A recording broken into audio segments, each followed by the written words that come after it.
Ton état présent n'est pas la somme totale de ton être et de ton existence, ni de ta destinée. Pour rebâtir sur d'anciennes ruines, restaurer, réparer les brèches. Telle est la vision du centre chrétien Grâce Académie.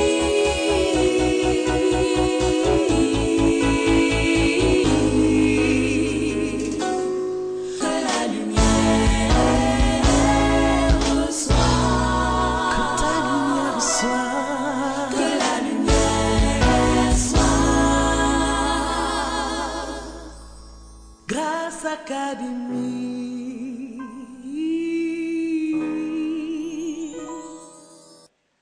Bienvenue autour de la parole de Dieu. Tournez avec moi vos Bibles. Mon message du jour est intitulé « Ôtez la pierre ». Jean chapitre 11, un passage que vous connaissez très bien. Ôtez la pierre. Il y a des pierres à ôter. Et quand je parle de pierre ici, je parle de tout ce qui est blocage. Depuis ta naissance. Nous allons lire. Nous commençons la lecture au verset 31. Verset 31. Les Juifs qui étaient avec Marie dans la maison et qui la consolaient. Il y a des gens qui viendront au jour du malheur juste pour vous consoler. L'ayant vu se lever promptement et sortir, la suivirent, disant: elle va au sépulcre pour y pleurer. Les consolateurs souvent vous accompagnent au lieu où vous devez aller pleurer. Ils ne font pas plus que ça. Verset 32. Lorsque Marie fut arrivée là où était Jésus et qu'elle le vit, elle tomba à ses pieds et lui dit: Seigneur, si tu avais été ici, mon frère ne serait pas mort. Verset 33. Jésus, la voyant pleurer, elle et les Juifs pleureurs et pleureuses qui étaient venus avec elle frémit en son esprit et fut tout ému. Jésus est ému par les situations que tu traverses. Si j'avais le temps, j'allais parler de ce côté de Jésus que certains religieux veulent nous cacher. Jésus s'intéresse à ce qui te blesse. Verset 34. Et il dit: où l'avez-vous mis, Seigneur? Lui répondirent-ils: viens et vois. Verset 35, Jésus pleura. Verset 36, sur quoi les Juifs dirent: voyez comme il l'aimait. Ça, c'est la religion. La religion s'arrête là. Mais Jésus va faire plus que ça. Dis Amen. Verset 37, et quelques-uns d'entre eux dirent: lui qui a ouvert les yeux de l'aveugle, ne pourrait-il pas faire aussi que cet homme ne meure point? Beaucoup de religieux pensent que Jésus doit intervenir avant que ce ne soit trop tard, avant que tu ne sois enterré. Mais même si tu es enterré, Jésus vient et il renverse l'ordre. C'est la deuxième fois où Jésus est allé à des funérailles. Un jour, nous allons continuer la lecture, mais écoutez-moi, un jour, un cortège funèbre s'est trompé de chemin et a croisé Jésus. Quand vous portez les cadavres, faites attention à l'itinéraire que vous allez emprunter. Si vous vous hasardez et vous rencontrez Jésus avec votre cadavre, il annule les funérailles. Verset 37. Quelques-uns d'entre eux dirent: lui qui a ouvert les yeux de l'aveugle, ne pouvait-il pas faire aussi pour que cet homme ne meure point? Jésus, frémissant de nouveau en lui-même, se rendit au sépulcre. C'était une grotte et une pierre était placée devant. Jésus dit: ôtez la pierre. Marthe, la sœur du mort, lui dit: Seigneur, il sent déjà, car il y a 4 jours qu'il est là. Qu'importe le nombre de jours où tu es resté, ce matin, il y a un changement de statut. Je disais tout à l'heure qu'il y a des changements, il y a des miracles, il y a des situations que vous désirez ardemment. Mais tant que vous n'aurez pas fait quelque chose, rien ne se passera. Le ciel sera d'airain. Jésus peut tout, mais il y a des choses que Jésus lui-même décide de ne pas faire tant que vous n'avez pas fait quelque chose. Voyons un peu le contexte. Lazare avait un problème. Je ne sais pas quel était son problème, mais apparemment, à son âge, normalement, on ne doit pas vivre avec ses sœurs. Parce qu'il était adulte. Lui, il n'était pas marié. Sa sœur Marie n'était pas mariée. Sa sœur Marthe n'était pas mariée. Tous les trois, ils vivaient dans la même maison. Dis à ton voisin, ça là, c'est pas normal. Mais ils étaient amis de Jésus. Vous pouvez être amis de Jésus. Vous pouvez même manger avec Jésus. L'inviter de temps en temps chez vous, manger. Parce que c'était le contexte. Mais il y a des blocages. C'est de ces blocages-là que nous avons parlé pendant Grâce Manifeste. Aimant le Seigneur, parlant en langue, sautillant dans l'église, mais bloqué. Jésus vient manger souvent chez Marthe, Marie et Lazare. Et d'ailleurs, Marie avait parfumé Jésus de façon spectaculaire. Donc c'est quelqu'un, c'était une famille engagée. Dis à ton voisin comme moi. Vous pouvez être engagé, vous pouvez aimer le Seigneur de tout cœur, mais constater qu'il y a des blocages. C'est pourquoi il faut ôter la pierre. Déjà, c'est bon d'aimer Jésus. Parce que quand vous aimez Jésus, il va toujours venir chez vous.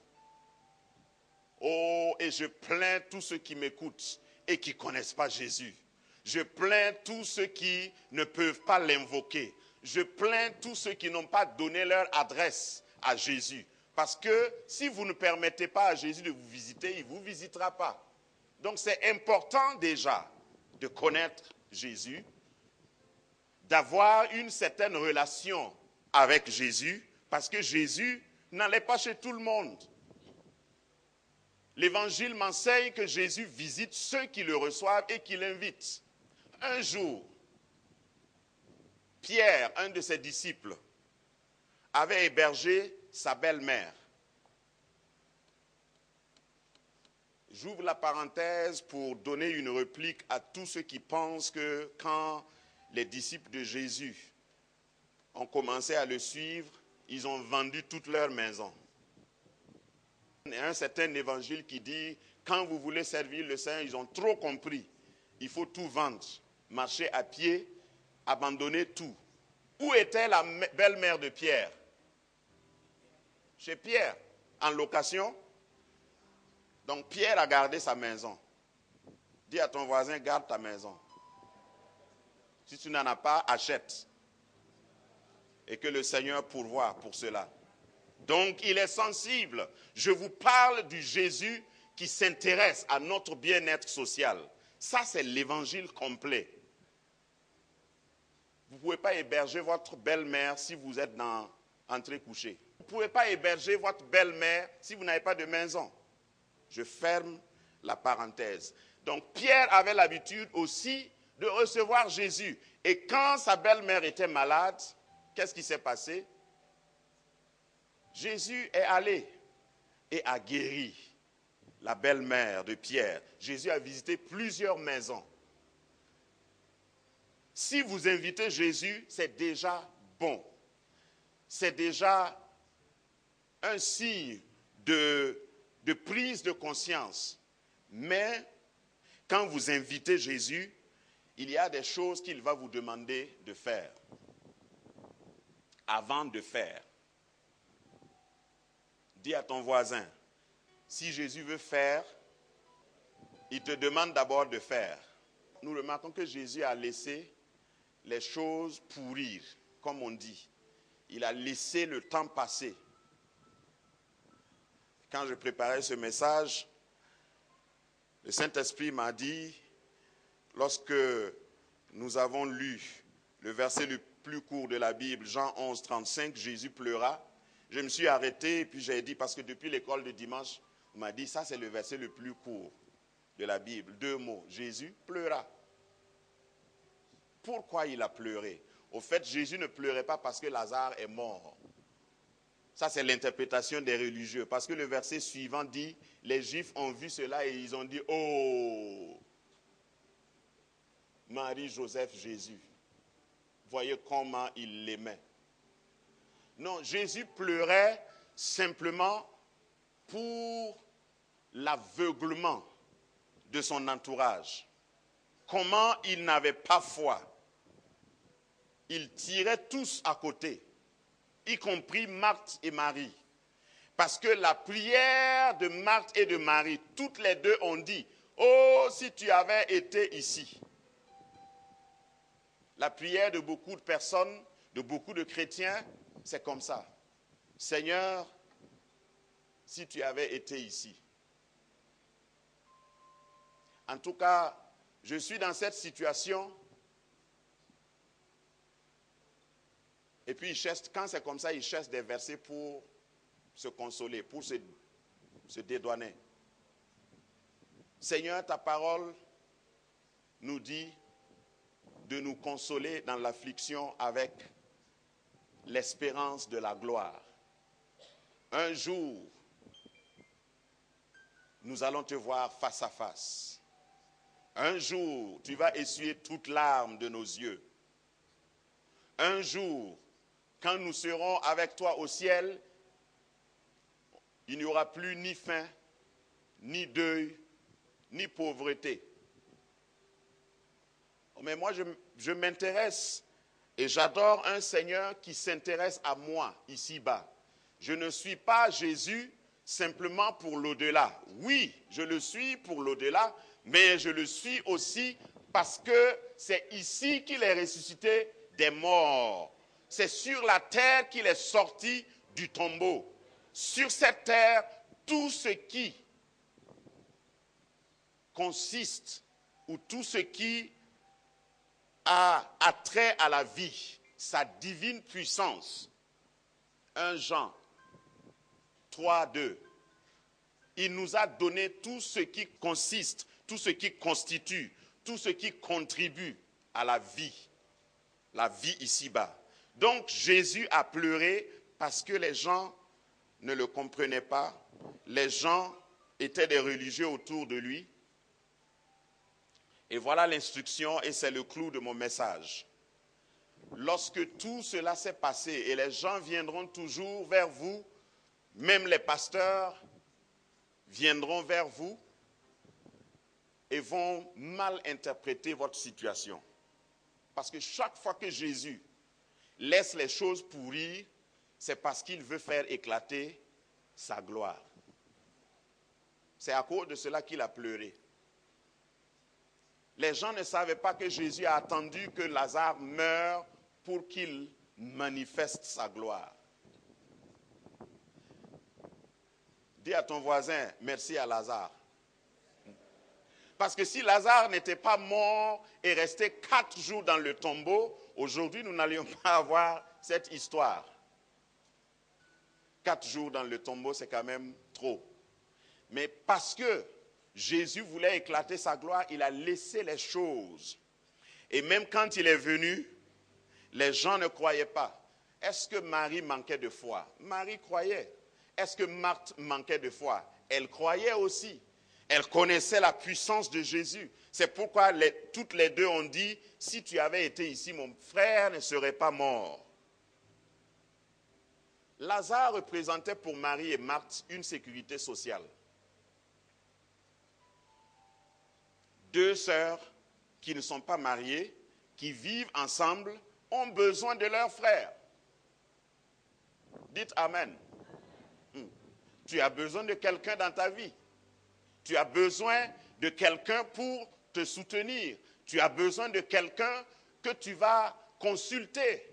Tu as besoin de quelqu'un, deux femmes qui vivent ensemble. Je sais, avec tout le respect que je dois aux femmes, je sais que quand vous vivez simplement entre vous et qu'il n'y a pas de couverture, il n'y a pas de couverture masculine, s'il n'y a pas une autorité masculine sur votre tête, il y a des problèmes que vous allez subir, des situations que vous allez traverser qui sont difficiles. C'est pourquoi toutes les deux pleuraient. C'est pourquoi tout le quartier juif de Saint-Lazare était réuni. Je parle de là où Lazare habitait. Ils étaient venus pour les pleurer. Oh, vraiment. Et puis 4 jours, c'est 4 jours après que les gens continuaient de pleurer. C'était un deuil de 4 jours. Peut-être qu'ils avaient programmé un deuil de 7 jours, mais Jésus a abrégé. Jésus a arrêté. Au 4e jour, quand Jésus vient à votre deuil, tous les pleureurs, et vous savez qu'il y a des pleureurs professionnels et des pleureuses professionnelles, avec des versets bibliques même. Ils connaissent tous les psaumes de lamentation et ils connaissent le 3e livre des lamentations de Jérémie. Ça, c'est eux-mêmes qui écrivent pour se lamenter sur votre sort, pour montrer comment ils vous aiment. Oh frère, vraiment, mais espère en l'Éternel. Dieu a donné, Dieu a repris. Que le nom du Seigneur soit béni. Ça, c'est des versets qu'ils vont citer quand ils viennent pleurer. Donc, Lazare était une sécurité pour les deux sœurs. Lazare était aussi un espoir pour toute la famille. Donc, sur le plan social, sur le plan de ta vie ici-bas, s'il y a des blocages, quoi que tu sois chrétien, c'est parce que, quelque part, tu n'as pas compris les instructions. Et quand ça arrive, Jésus va te dire, puisque tu n'as pas pu, et vous savez que chacun de nous, nous avons à un moment donné roulé une pierre pour cacher ce que nous ne pouvons pas réparer. Quand vous avez un cadavre, vous ne le mettez pas au salon, dans un fauteuil, et vous l'entourez de fleurs pendant plus de 4 jours. Non. Je vais parler de tout ce qui est gênant. Je vais parler de certains échecs spirituels, moraux, que vous n'arrivez plus à gérer et vous êtes obligé de cacher. Dis à ton voisin, je sais que tu as déjà caché quelque chose. Ce que tu ne peux pas réparer, finalement tu vas essayer de rouler une pierre et de cacher. Il y a certaines choses que vous n'osez même pas rappeler à votre voisin ce matin. Vous n'osez même pas décrire. Il y a des gens qui ont subi des déceptions. Il y a des gens qui ont subi des échecs. Ils préfèrent, comme ils ne peuvent pas oublier, ils mettent une grosse pierre dessus. Moi aussi, j'ai utilisé des pierres dans ma vie. Des grosses pierres. Et ces grosses pierres cachent le problème, mais ne les réparent pas, ne les arrangent pas. Tu peux essayer de continuer, mais tu vas toujours te rappeler que derrière la pierre, il y a un problème. Donc, si tu veux aller plus loin, si tu veux changer de dimension spirituelle, morale, sociale, il y a des pierres à ôter. Ça, c'est un évangile qui ne plaît pas à beaucoup. Les gens veulent un prophète qui va venir et puis dire, d'ici 3 jours, tu auras ta Mercedes. Et puis ils disent Amen. Encore 7 mois et tu vas te marier. Amen. Ce n'est pas ça que le Seigneur m'a dit de vous dire. Il me dit de te dire, ôte la pierre. Il y a des choses que vous cachez. Des choses qui sont pourries, oui. Mais Dieu veut que tu ôtes la pierre afin qu'il fasse le miracle. Ôter la pierre, c'est quoi? C'est avoir le courage de dire, Seigneur, j'ai péché. Seigneur, j'ai failli. Seigneur, Je suis arrivé au bout de mes moyens, de mes capacités. Seigneur, je ne peux pas. Seigneur, me voici tout entier. Seigneur, c'est de ma faute. Seigneur, c'est moi-même qui ai roulé la pierre et qui ai caché cette partie de ma vie. Seigneur, je sais que je ne peux pas parler de ça à mon pasteur, tellement j'ai honte. Je ne peux pas parler de ça à mon mari, tellement j'ai honte. Je ne peux pas sortir ça au grand jour, parce que ça sent. Mais je suis prêt, puisque c'est toi. Je veux ôter la pierre. Je veux dégager l'obstacle. Je veux enlever l'obstruction. Je veux enlever l'interdit. Je veux te donner le code de ma vie. Je veux te donner le code d'accès. Et quand tu le fais, quelqu'un d'autre ne peut pas le faire. Je suis désolé, je ne peux pas le faire.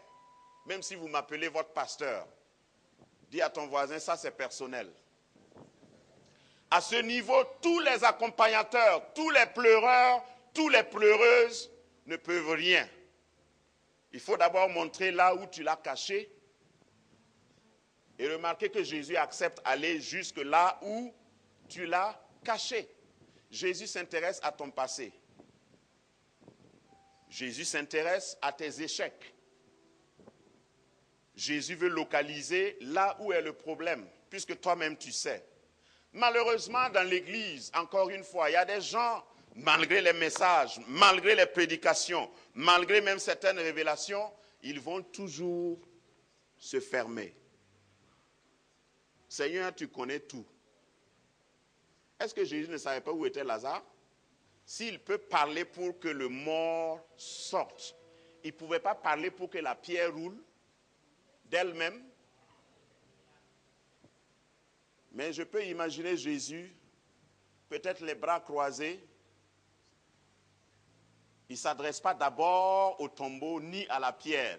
Il s'adresse aux sœurs, c'est-à-dire à ceux qui vivent le problème. Toi qui vis ton problème, Jésus s'adresse à toi ce matin. Aucun autre message, aucune autre prière ne peut ôter la pierre à ta place. Toi-même, ôte la pierre. Jésus dira, arrêtez de pleurer, ôtez la pierre. Et quand ils ont ôté la pierre, Jésus a crié d'une voix forte. Ce n'était pas le seul tombeau là où on a enterré Lazare. Si Jésus avait dit, sortez, combien allait sortir? On allait annuler le cimetière. Le cimetière allait devenir un champ vierge. Mais il a nommé Lazare. C'est ton problème que Jésus va nommer. Si tu ôtes la pierre de ton problème.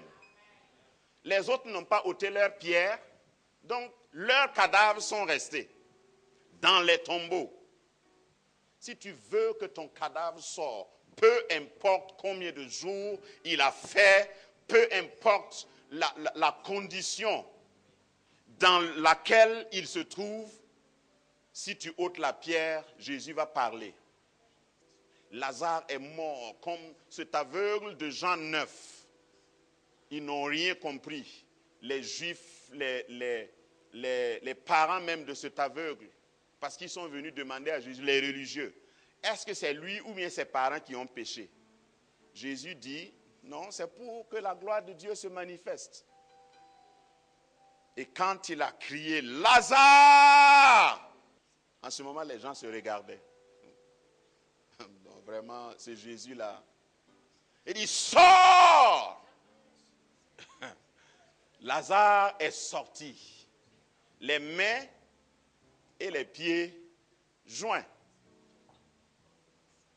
Quels que soient les liens, quels que soient les bandages, les cordages, quel que soit tout ce que tes ennemis ont fait, si tu ôtes la pierre, tu sortiras. C'est-à-dire, quand Lazare est sorti, je suis sûr qu'il y a des gens qui ont pris la fuite. Moi, je suis sûr. Je vous ai dit une fois que peut-être qu'il y a quelqu'un qui avait déjà pris ses biens. comme on fait en Afrique. Quand quelqu'un décède, on partage rapidement ses biens. Ah, moi, je vais prendre sa moto. D'ailleurs, il me devait. Il est mort avec mon crédit. Donc, je prends sa maison.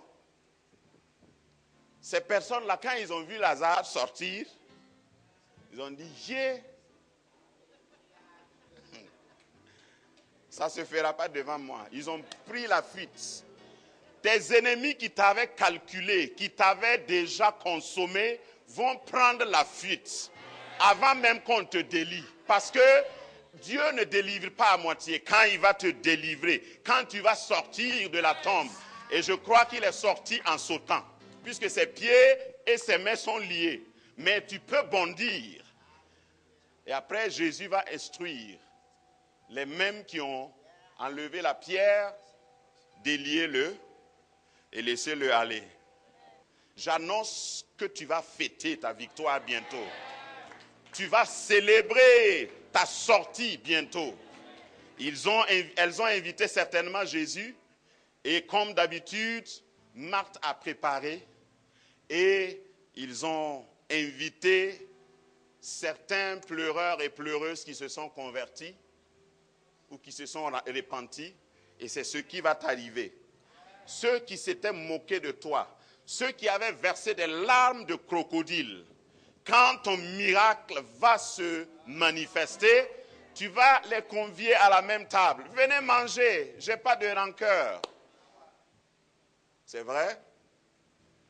L'évangile ne l'a pas dit. Mais moi, je pense qu'après ça, Lazare s'est marié.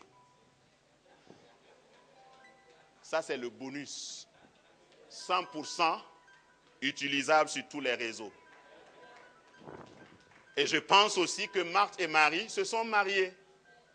La restauration est revenue dans la famille. Oh, ne te contente pas seulement d'être ami de Jésus. Regarde profondément ce qui ne va pas et ôte la pierre. C'était mon message. Pour rebâtir sur d'anciennes ruines, restaurer, réparer les brèches. Telle est la vision du centre chrétien Grâce Académie.